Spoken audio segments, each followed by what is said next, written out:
My name is Dustin Haft. My position at River Valley is Agronomy Coordinator. My name is Jimmy Doherty. My position at River Valley is Seed Lead for Iowa.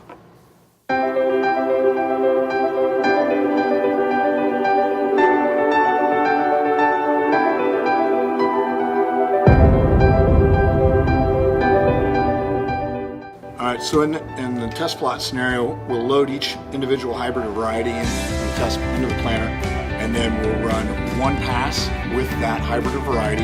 We then go to the other end of the field and vacuum out all the seed that's in the planter, and then put the next hybrid or variety in and make the next pass. And basically it gives us one combine width to go through and harvest, and from that we then extrapolate the yield data and other pertinent information from those hybrids and varieties. So it's a fairly labor-intensive process.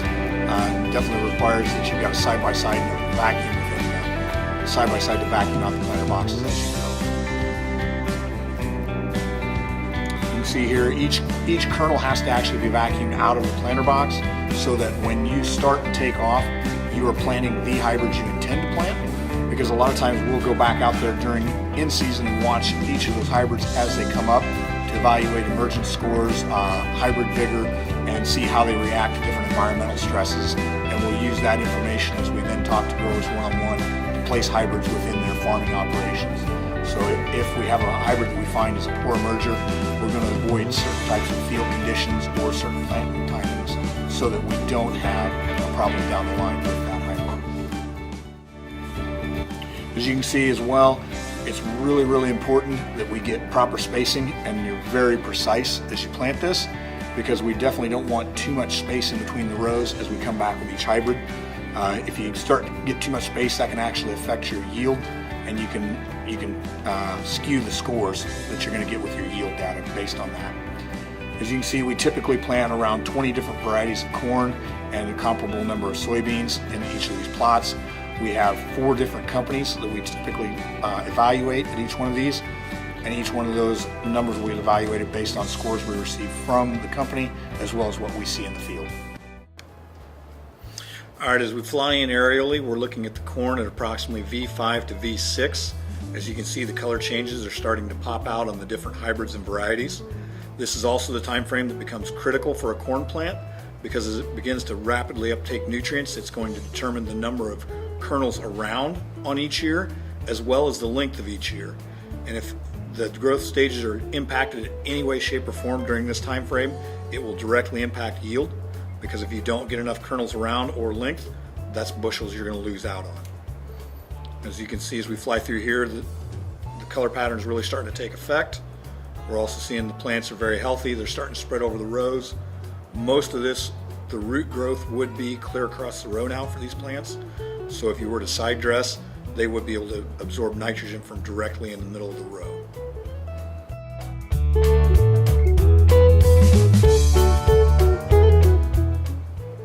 As we pan around 360, you can see where the plot ends. You can also see where we enter, as we enter the darker green, that we're under a different nitrogen management strategy. You can see here on the edges where the manure application is not as thick in order to be a good neighbor.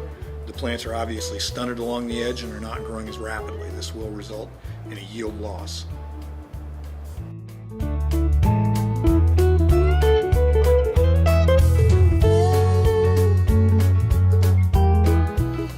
We're now entering tassel. Maturity levels and differences in the corn plants become incredibly obvious. Due to the later or earlier maturity, the tasseling or flowering period will show up in each individual hybrid. As you also notice, each individual hybrid has its own tassel color, which makes them more obvious as well. Some of these hybrids, as we've moved up in genetic maturity, flower later. However, the industry has started to have more and more hybrids that through selective breeding, they've been able to make them flower much, much earlier for their maturity, which results in a much longer grain fill window for the plants, which gives us a lot more opportunity to capture yield if weather and conditions are optimum for those plants. The disadvantage to this as we move forward is that we're starting to see more and more compression in our flowering period. So if we have adverse weather at pollination, there's more of a chance that it could adversely affect. If you notice the 2 green stripes that are very obvious, those are a much later season variety of corn. They'll flower quite a bit later, and then they will mature much later, which will result in a lot wetter corn come harvest. You can also notice on the right-hand side where we have a treated check, we have a plant growth regulator on that treatment. What's happening is that plant has actually been healthier all year. It's growing more vigorously than the untreated part, and in the end it actually resulted in an 8 bushel increase in that plant by being treated with a plant growth regulator. As we start harvest, the basic methodology that we use as we harvest through this is we harvest each hybrid one at a time. At the end of that harvest, we run the grain into a weigh wagon with a certified scale. We weigh it. We then use a formula that calculates the area, and we figure out what the actual yield was based on the weight. We then use this to determine how those hybrids performed in this genetic evaluation trial.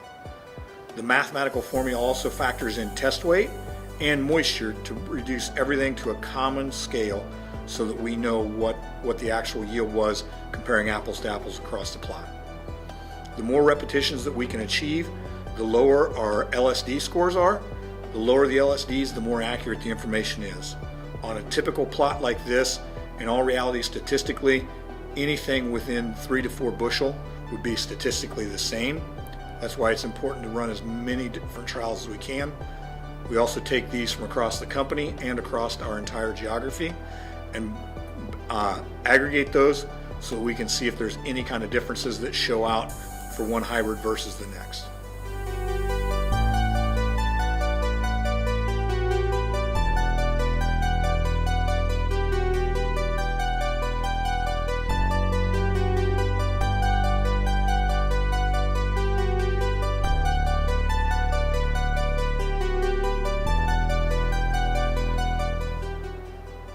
The other factor that we use, including weight, is we also actually use the electronic yield maps that are geospatially referenced. We can then take and tie that onto any of the grid sampled factors in the soil and use that to determine whether or not we saw any type of radical differences in nutrient reduction or in nutrient uptake on those plants based on soil test values.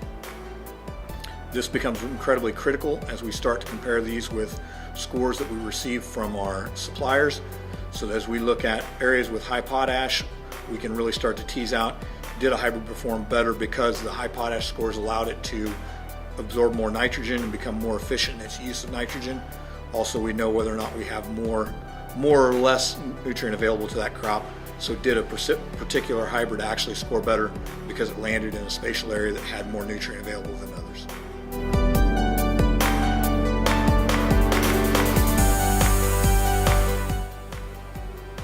Another score that we use on these is harvestability.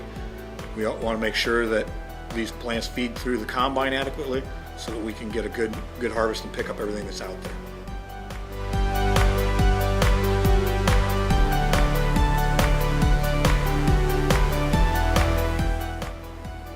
Here we're checking on a certified scale to make sure each individual load's recorded.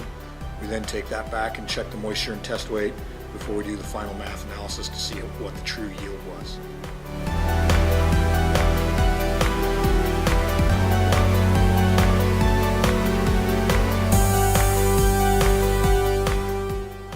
As you can see, a late season tassel fungicide application on this plot resulted in a superior standability, which made this much easier to harvest, much more accurate for our data, as well as a much better test weight when this hit the scales.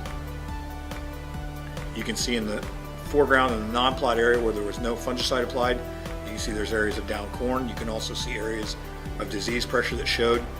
You can see in the stripe where they got just a little bit into the other field that there's more biomass in that stripe. That resulted in higher yield and also a better standability on that corn plant. And finally, as we zoom out, even at harvest, it's still very obvious the differences in the different varieties. You can see by the striping, each individual corn plant has its own different signature, and it also has its own unique stay green appearance that will translate all the way to harvest.